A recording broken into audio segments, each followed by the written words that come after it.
আজকের বিষয়টি ভালো করে খেয়াল করবেন। যদি কোনো একজন মানুষের মাথার উপরে 100 কেজি ওজনের বোঝা দিয়ে বলা যায় যে এটা তুমি নিয়ে যাও, সেক্ষেত্রে সেই ব্যক্তিটির জটিল হয়ে পড়ে। আর যখনই আমরা সেই 100 কেজির বোঝাটাকে 50 কেজি করে দুটো ভাগে ভাগ করে নিতে বলবো, তখন সে সহজেই নিতে পারবে।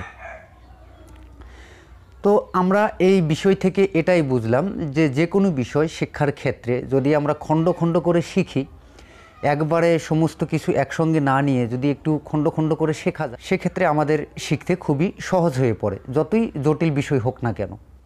তো তেমনই দুইটি বিষয় নিয়ে আলোচনা করব। একটি বিষয় হলো গান, আরও একটি বিষয় হলো এই দোতরা শেখা। তো গানটা আমরা আলাদাভাবে আলাদা নীতি নিয়মে শিখব, আর দোতরাটা এটা আলাদা নীতি নিয়ম এবং কায়দা কৌশলে আমরা শিখব।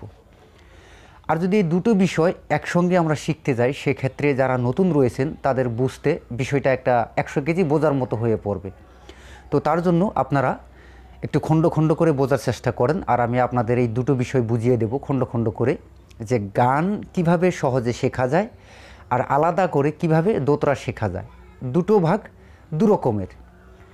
তো আমি একটি একটি করে আপনাদের দেখিয়ে দিচ্ছি, আপনারা দেখে নেন। আর আপনারা যারা নতুন রয়েছেন, দোতরা শিখবেন বলে ভাবছেন, আমার চ্যানেলটিকে এখনও সাবস্ক্রাইব করেননি, তারা অবশ্যই করে সাবস্ক্রাইব করে নেবেন, আর পাশে থাকা বেল আইকনে অবশ্যই করে দাঁড়াবেন, কেননা প্রতিনিয়ত আমি এই দোতরা সম্পর্কীয় ভিডিও আপলোড করেই থাকি। বন্ধুরা খেয়াল করবেন যে গান এবং দোতরা এখানে দুটো বিষয়। তো আমি শুরুতে আপনাদেরকে একটি বিষয় বলে দেব, তার পরবর্তীতে আমি এই দোতরার সম্পর্কীয় কিছুগুলো কথাবার্তা বলে দেব। তো এবারে আসি গানের ক্ষেত্রে। দেখুন, আপনি গান সাধারণভাবেও শিখতে পারেন। হয়তো কেউ গেয়েছে, সেই গাওয়া গানটা আপনি কানে শুনে হুবাহুব সেভাবে যদি গাইতে পারেন, সেটাকেও গান গাওয়া বলবে। যেরকম ধরুন, আমি এক্সাম্পল সুরে একটি গান শুনিয়ে দিচ্ছি। ধরুন, সিনেমা দেখতে গেলাম, বেদের মেয়ে জ্যোৎস্না বই হলে চালু হয়েছে, তো দেখতে দেখতে সেখানে একটা গান চলে আসলো, বেদের মেয়ে জ্যোৎস্নায় আমায় কথা দিয়েছে, হাসি হাসি বলে জ্যোৎস্না ফাঁকি দিয়েছে। তো দেখুন, এই গানটি শুনেছি এবং শুনে শুনে নিজে মুখস্থ করেছি এবং গানটি গাইতে পারি। তো এটা ঠিক আছে, গানটা গাওয়া হয়েছে, তবে এই গানে সুর, তাল, লয় এই তিনটি বিষয় যে আমাদেরকে লাগতেছে, এই বিষয়ে আমাদের ধারণা নেই। তো তার জন্য আমরা যখন গানগুলো শেখার মতো শিখব, তো তার জন্যই সুর, তাল, লয় এই তিনটি বিষয় নিয়েই গানগুলো গঠিত হয়ে থাকে, যার জন্য আমাদেরকে এই সুর, তাল, লয় এই তিনটি বিষয়ে ধ্যান দেওয়া অত্যন্ত জরুরি। তো থুলমূল হিসাবে আমি বলে দিচ্ছি, যদি গান শিখতে যান সেক্ষেত্রে আপনাকে সুর জানতে হবে। সুরের থুলমূল ধারণা, যেরকম সারেগামা রয়েছে, সারেগামা 7 স্বর, সেই সারেগামা জানতে হবে। সারেগামা পাধানিসা, এই 7 স্বর জানতে হবে আপনাকে, কোথায় কিভাবে কোন স্বরের অবস্থানগুলো রয়েছে। তো এটা একটা বিষয় হলো। দ্বিতীয়তে দেখুন, তাল। গান বাজানোর ক্ষেত্রে তালের প্রয়োজন, তাল ছাড়া গান সেরকম মজে না। তো যার জন্য আমাদের যেগুলো তাল রয়েছে, কাহারবা তাল, দাদরা তাল, ঝুমুর তাল, তেওরা তাল, ত্রিতাল, হ্যাঁ ইত্যাদি করে যেগুলো তাল রয়েছে, সেই তালগুলো আমাদেরকে জানতে হবে। আর তার পরবর্তীতে আসতেছে লয়। লয় দেখুন, আমরা যে সারেগামাগুলো যে বলবো, কখন কত স্পিডে বলবো, সেই স্পিডের যে ধারণাটা রয়েছে, একবার জোরে বলা, একবার আস্তে বলা, স্লোভাবে বলা, এই দুটো বিষয় খেয়াল করা, এটা লয়ের মধ্যে পড়ে। তো এক এক করে তিনটি বিষয় বুঝতে পারলেন যে আমরা যদি গান শিখতে চাই, শেখার মতো শিখতে চাই, তাহলে সুর, তাল, লয় তিনটি বিষয়ে খেয়াল দেওয়া দরকার। তো বুঝতে পারলেন গানের ক্ষেত্রে। তো বন্ধুরা, আমি গত ভিডিও আপলোড করেছি সুর, তাল, লয়ের সম্পর্কে, বিস্তারিতভাবে দেওয়া রয়েছে, আর ডিসক্রিপশন বক্সে লিঙ্কও দেওয়া থাকবে, সেখান থেকে আপনারা পুরোপুরি ভিডিওগুলো দেখে নেবেন, না হলে আপনাদের বুঝতে অসুবিধা হতে পারে। তো এবারে আসতেছি এই দোতরা। দেখুন, দোতরা শিখতে গেলে কিছুগুলো প্র্যাকটিক্যালি কাজ রয়েছে। আপনি গান সহজেই মুখে বলতে পারেন, এটা সহজেই বলতে পারেন একবার দুবার শুনে, তবে দোতরাটা বারবার দেখেও আপনি আয়ত্ত করতে পারবেন না, যে কোথায় টুকাগুলো দিলাম, কোথায় হাতের আঙুলগুলো কিভাবে বসিয়েছি, এটা দেখলেও আয়ত্ত করা সহজে সম্ভব নয়। তো তার জন্যই দেখুন, যখন আপনি বিষয়গুলো খণ্ড খণ্ড করবেন তখন সহজে বুঝতে পারবেন।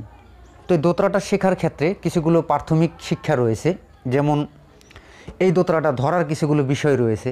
এই দোতরাটা যদি আপনি ভালো করে এভাবে ধরতে না পারেন, ডান হাতটা যদি ঠিকঠাকভাবে সাপোর্টে না রাখতে পারেন, বাম হাতটা যদি ঠিকঠাকভাবে সাপোর্টে না রাখতে পারেন, তাহলে সম্ভব না, দোতরার থেকে আপনি কিছুই বের করতে পারবেন না। তো দুটো বিষয় গেল, একটি ডান হাত আর একটি বাম হাত, দোতরাটা ধরা শিখলেন। তার পরবর্তী বিষয় দেখুন, এই যে তারগুলো যে রয়েছে, এই তারগুলো আপনাকে চিনতে হবে দোতরার। এই তারের কাজ কি, এই তারের কাজ কি, এই তারে কিভাবে কাজ করে, মাঝের দুটো তার কিভাবে কাজ করে, নিচের তারটা কিভাবে কাজ করে, আর এই তারগুলো সাজাবই বা কীভাবে, এর কিছুগুলো ভাগ রয়েছে।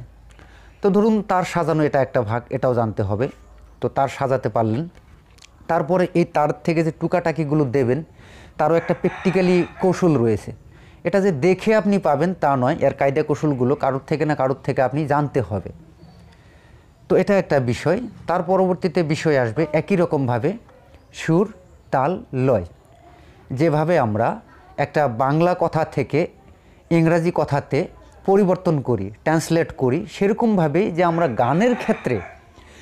গানের ক্ষেত্রে যে বিষয়গুলো পেয়েছিলাম, সুর, তাল, লয়, সেই তিনটি বিষয় এই দোতরাতে পরিবর্তন করা।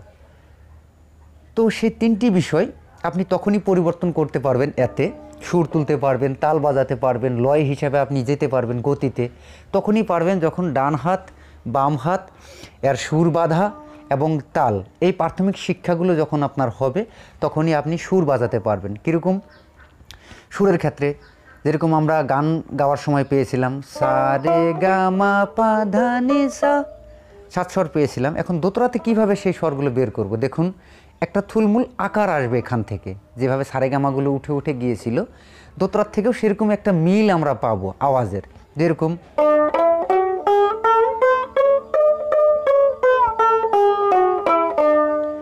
এখানে সারেগামা যে সরাসরি বলেছে, দোতরা বলেনি, তবে একটা আওয়াজে আমরা বুঝতে পারতেছি যে আমি সা যেরকমভাবে বলেছিলাম, যত মাপে আমার কথার আওয়াজ ছিল, এখানেও তত মাপে বেরিয়ে আসতেছে। তো এই কাজগুলো আমরা তখনই করতে পারবো যখন আমাদের ডান হাত বাম হাত এই সুর বাঁধাগুলো হয়ে যাবে। তো সুরের বিষয়টা গান শেখার ক্ষেত্রেও যেরকম ছিল, দোতরাতেও একই রকম, শুধু এখানে পরিবর্তন করতে হবে। আর সেই সুরগুলো ডান হাত বাম হাত দিয়ে বের করতে হবে। আগে আমরা গান গাওয়ার সময় গলা দিয়ে বের করেছিলাম, মুখ দিয়ে বের করেছিলাম, এবার আমরা সেই আওয়াজটা সেম টু সেম দোতরার থেকে বের করব। তো সুরের ভাগটা বুঝতে পারলেন। তো দ্বিতীয়তে আসতেছে তাল। তাল আমরা গান গাওয়ার সময় যেভাবে বোল আকার দিয়ে বলেছিলাম বা গেয়েছিলাম, সা পা সা সা, সা পা সা সা, এখানেও একই রকম শব্দ বের হব।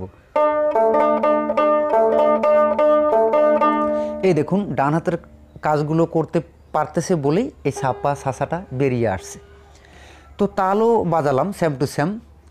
তো এবারে যেটা গতি রয়েছে, গতি বলতে সা রে গা মা পা ধা নি সা, এটা একটা নির্দিষ্ট গতিতে আমি মুখ দিয়ে আওয়াজগুলো বের করলাম। এবারে সেই গতিটাকে স্লো করব, সা রে গা মা পা ধা নি সা। এই যে দুটো গতি, একটা স্লো মোশন আরও একটা একটু দ্রুত গতি, এই গতিটা ধরে রাখা, এটা লয়ের মধ্যে পড়ে। একই জিনিস এই দোতরাতেও করতে হবে, কিন্তু সেই কাজগুলো বের করতে হবে এই ডান হাত বাম হাত কায়দা কৌশল দিয়ে ধরে। তো বন্ধুরা, আপনারা দুটো বিষয় দু রকমের বুঝলেন, যে গান আলাদা আর দোতরা শিক্ষাটা আলাদা। তো গানের ক্ষেত্রে সুর তাল লয় শিখতে হবে, আর দোতরার ক্ষেত্রে একটু বাড়তি কি করতে হবে, ডান হাত বাম হাতকে একটু প্র্যাকটিক্যালি কাজের জায়গাতে নিয়ে আসতে হবে। আর সেই নিয়ে আসার পরে যে সেই জিনিসগুলোকেই এই দোতরাতে পরিবর্তন করতে হবে, সুর তাল লয়। তো এখানে আর অন্য কোনো বিষয় নেই। যারা প্রাথমিক অবস্থাতে শিখতেছেন, আমি যেগুলো নিয়ম নীতি বলে দিলাম, এই বিষয়গুলো যদি আপনারা মনে রাখেন, অবশ্যই করে আপনাদের দোতরা শেখার ক্ষেত্রে খুবই সহজ হয়ে পড়বে।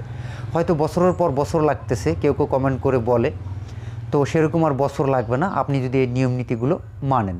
বন্ধুরা, আমার এই চ্যানেলে সমস্ত রকমের ভিডিও দেওয়া রয়েছে, তাল, সুর, লয়, ডান হাত বাম হাতের কায়দা কৌশল, আপনি দোতরাতে কিভাবে কি করবেন, কোন সমস্যার জন্য কি করার দরকার, সমস্ত রকম ভিডিও দেওয়া রয়েছে, আপনারা সেখান থেকে ইচ্ছাগতভাবে দেখে নেবেন। তো বন্ধুরা, আজকের ভিডিও এই অবধি। তো আজকে এই বলেই বিদায় নিচ্ছি। সবাই ভালো থাকুন, সুস্থ থাকুন, সবাইকে ধন্যবাদ জানাই।